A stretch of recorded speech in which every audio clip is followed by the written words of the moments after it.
सबको चारों तरफ कोरोना की वजह से सब लोग बड़े निराश हैं और इस माहौल में एक छोटी सी आशा की किरण दिखाई दे रही है। कुछ देशों में प्लाज्मा टेक्नोलॉजी का इस्तेमाल किया गया विदेशों में और उसके नतीजे अच्छे आए। आपकी जानकारी के लिए बता दूं कि कोरोना से मुक्ति तो तभी मिलेगी जब इसका कोई वैक्सीन बन जाएगा। वैक्सीन लगाने से जैसे दूसरे कई सारे वायरस की जो बीमारियां होती हैं, अगर उसका वैक्सीन आप लगा लें तो वैक्सीन लगाने से वो बीमारी होती नहीं है। तो इससे मुक्ति तो तभी मिलेगी जब वैक्सीन मिल जाएगा। लेकिन इस वक्त हमारे सामने दो चैलेंज हैं।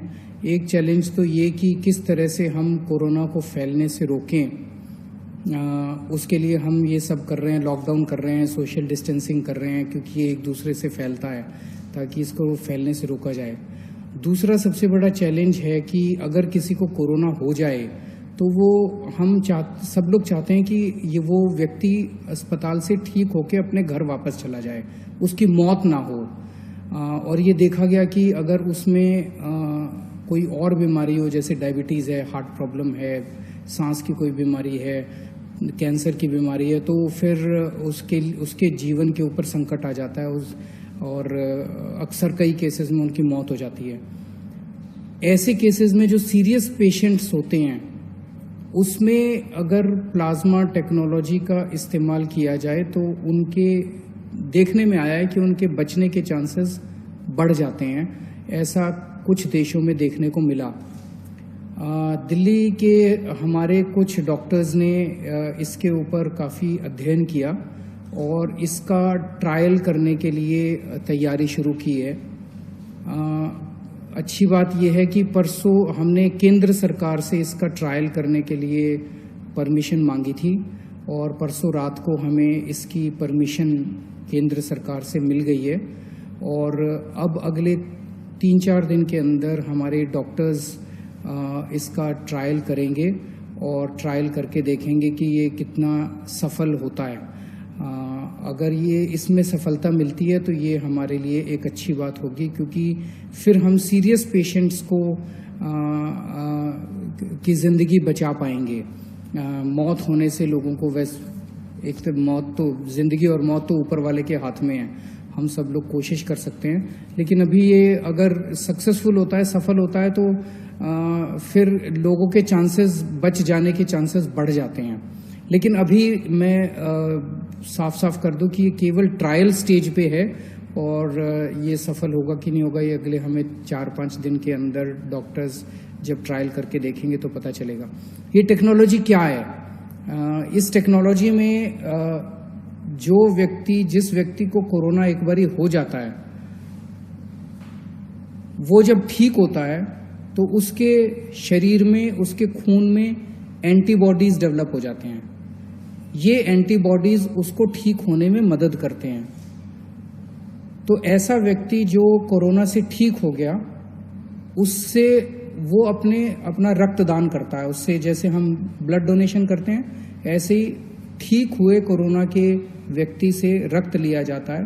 1 बोतल खून देता है वो, और उसमें से, उसके खून में से प्लाज्मा निकाला जाता है और वो प्लाज्मा को एनरिच किया जाता है और उस एनरिच्ड प्लाज्मा को किसी दूसरे पेशेंट में इंजेक्ट कर दिया जाता है। उसके पेशेंट में दूसरे पेशेंट में जो भी बीमार है उसमें डाल दिया जाता है। तो उसके नए पेशेंट में वो प्लाज्मा के एंटीबॉडीज चले जाते हैं और उसके अंदर ठीक होने वाले एंटीबॉडीज डेवलप हो जाते हैं। तो इस तरह से ये टेक्नोलॉजी काम करती है।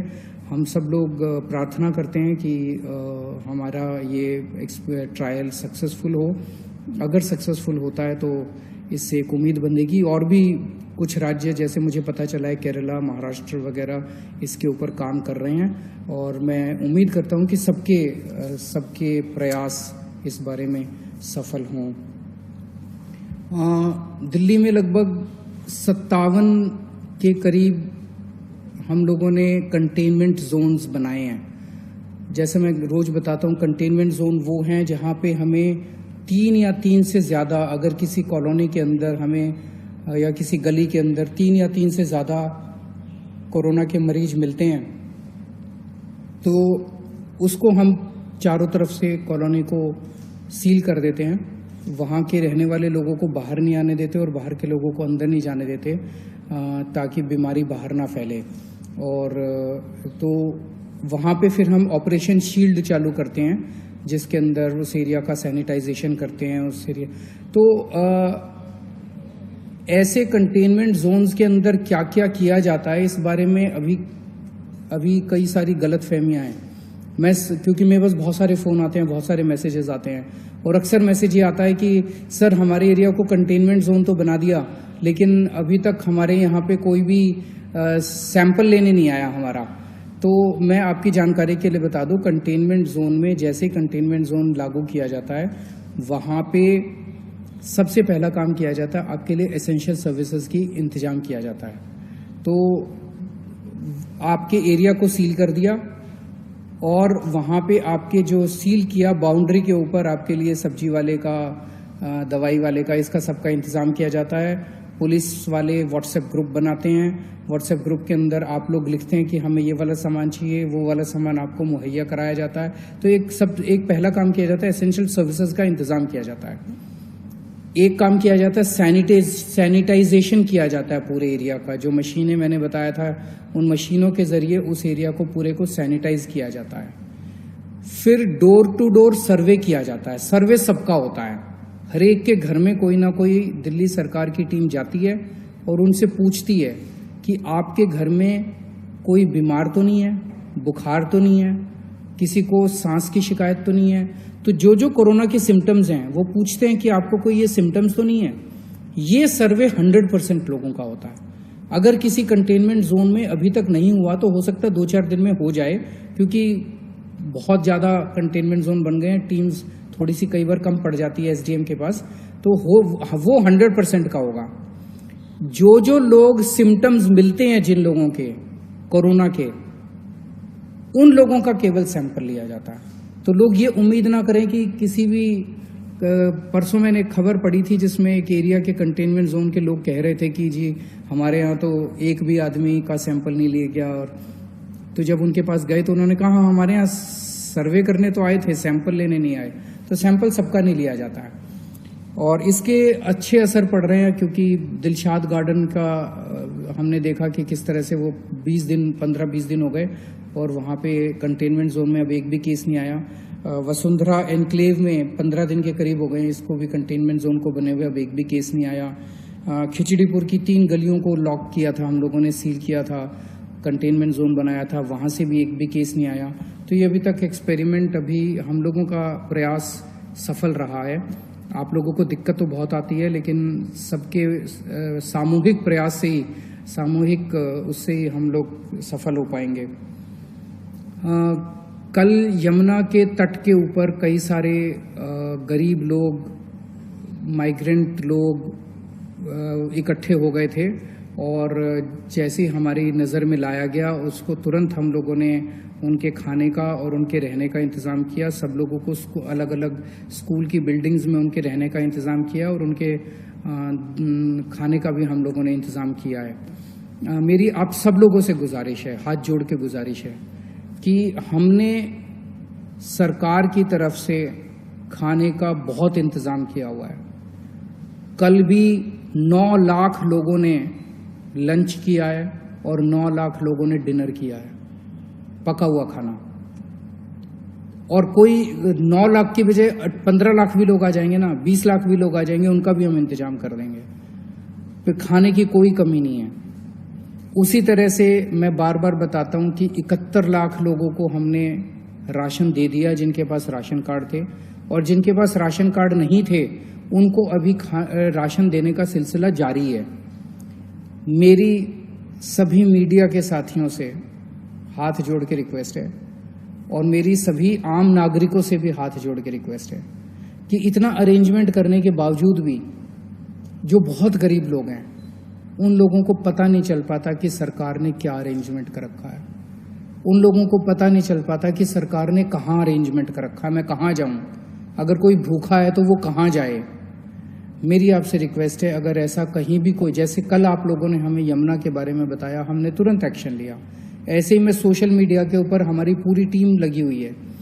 जैसे ही कहीं से सोशल मीडिया में पता चलता है, कोई बताता है कि यहाँ पे ये आदमी, ये एक परिवार भूखा है, यहाँ पे एक आदमी भूखा है, यहाँ पे ये, हमारी पूरी टीम लगी हुई है। उसी वक्त उसको खाना पहुँचाने का काम किया जाता है, उसी वक्त उसका घर का इंतजाम, उसको रहने का इंतजाम किया जाता है।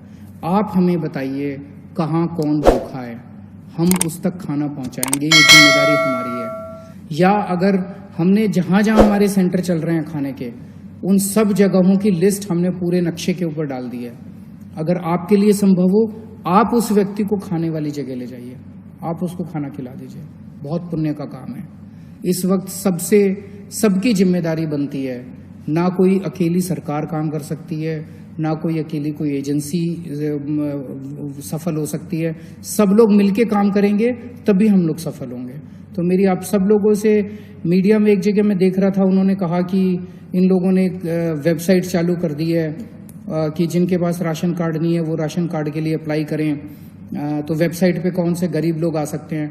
आपकी जानकारी के लिए बता दूं, 15 लाख लोगों ने ऑलरेडी अप्लाई कर दिया राशन कार्ड। वो जिनके पास राशन कार्ड नहीं था, उन्होंने खाना लेने के लिए, राशन लेने के लिए 15 लाख लोगों ने अप्लाई कर दिया है।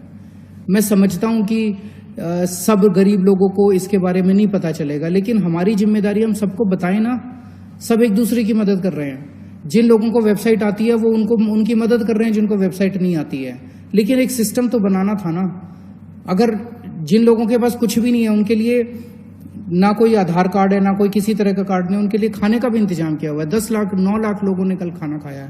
रोज हम 10 लाख लोगों को खाना खिला रहे हैं। तो सबको मिलजुल के प्रयास करना पड़ेगा। आप ऐसे लोगों को ढूंढिए जिन तक खाना नहीं पहुंच रहा, हम उन तक खाना पहुंचाएंगे। और एक